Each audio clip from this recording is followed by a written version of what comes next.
My song, we come to take over. MC. What kind of scene did you do? My hometown was a really mixed kind of thing.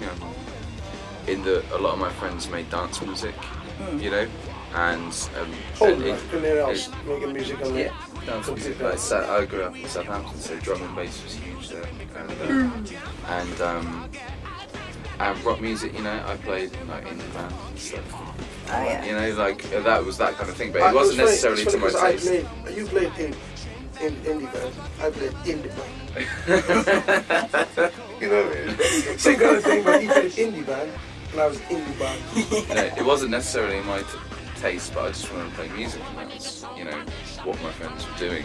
Well, I grew up, I'm older than that, so I grew up in a generation where TV was everything. Yeah. And you know, you see bands like little grapes and no, it was like I'd watch bands like, you know, Pill and like the Police and these great Tom Waits. Yeah. Tom Waits used to scare me, though. I used to think Tom Waits is like this evil, like. He's a little bit scary, isn't he? I thought, but as a kid,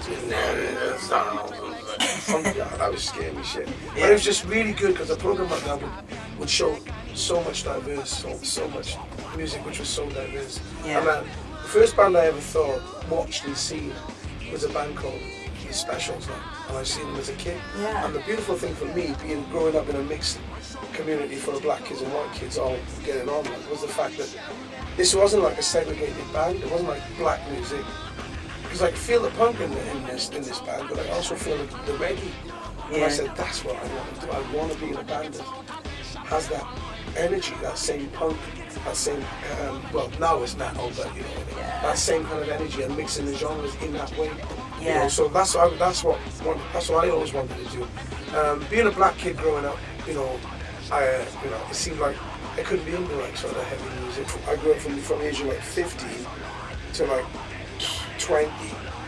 I lived a lie because all I ever did was like, you know, yeah man, Rasta man, you know, and you know, I can't really listen and whatnot still.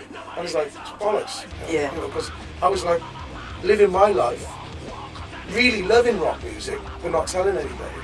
Yeah. So it's like I came out. You know, I'm a rock I fan. love fucking rock music. I love it. Always have, like. Yeah. Yeah, but I, you know, so it was like living that.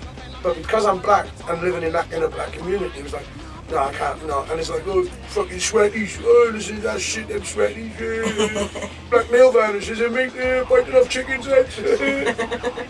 So it was like, I just kept away and I loved it, and I used to listen to all these bands and watch all these bands. And first sort of band I was introduced to was a rock band, like was AC/DC. Alright. And I remember being on the bus and someone said, Bon Scott's dead. That was the first, I think that was the first person I actually heard from a music thing that died. And that's what, and I didn't know who Bon Scott was because all these like kids in fucking patchouli oil and cut off fucking biker jackets were on the bus, and I was interested, and then I found out, and then I heard it, and I started like, you know, sort of checking them out. And next thing you know, I was a big AC/DC fan. Cool. And it just, you know, from one thing leads to another. Yeah. And I sang on sound systems, like, you know, jumping back, I sang on reggae sound systems for a long time, which was good because I cut my teeth on it, but at the same time I loved rock music, and I'd be in my bedroom doing the reggae thing, but still like, you know, writing all these weird heavy metal kind of choruses. Yeah. You know, so that's me. When you're picking up your chest and you're thinking that you're tough, and you know that every bone is brutal, everything will be fine. I feel that the festivals, the 2 festivals, the 3 festivals that we played really, really, really helped. Yeah. That download the first one, Hammerfest, and that Sonosphere this year, them 3 things just really helped. Like Dan said, you get the chance to shine. Now's your minute to get on that stage and do it. Yeah. No matter who's going on before you or after you, it's your minute. That audience are there. You got a captive audience and you got a big account now. Going to America. America was an amazing experience for us as well. Having all that success in America, touring with some amazing bands in arenas. That was incredible. But in the UK, I'd say sheer hard work, from touring like and showing our best with like the Lost Prophets to going out with we would go out with the Glow Skulls. Yeah, Real Big Fish. Real Big Fish. All these things have been like key elements of us collecting fans along the way, like, you know, and building up, you know, not just like, yeah man, you're my fan, more like, you know, the whole friendship and people being. Because it's amazing to me, like 10 years, I've been doing this 10 years. Yeah. And seeing people that I know with the early shows, like last night when we were playing, I saw like 3 or 4 people that I knew and seen us pretty much every time we'd ever come to Manchester. Yeah. And for them, I was just like looking at their faces because we were playing this show, it was sold out, 900 people in this room, you know, and I was like, that was like a dream to me, you know? I'm sorry to jump in. Watching the room we played in, we supported twice and then we opened up.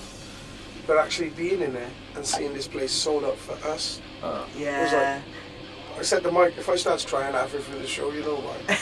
But I said, I'll save my cry. I'll save my cry until we play the big room across the road.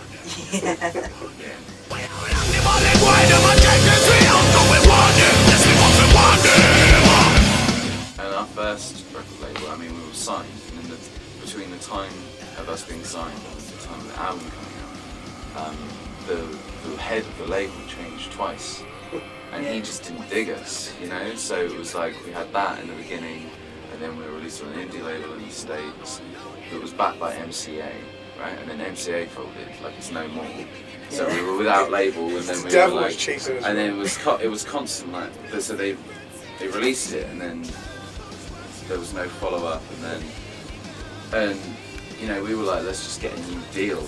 You know, and we wrote all these songs. In fact, like on the second album, like they basically said that they wanted the label, so that they wanted to re-release the old record. And I'm like, oh. Yeah, we were like, we tried to fight it down, but they said to us that what we could do is like go in the studio and record some more songs.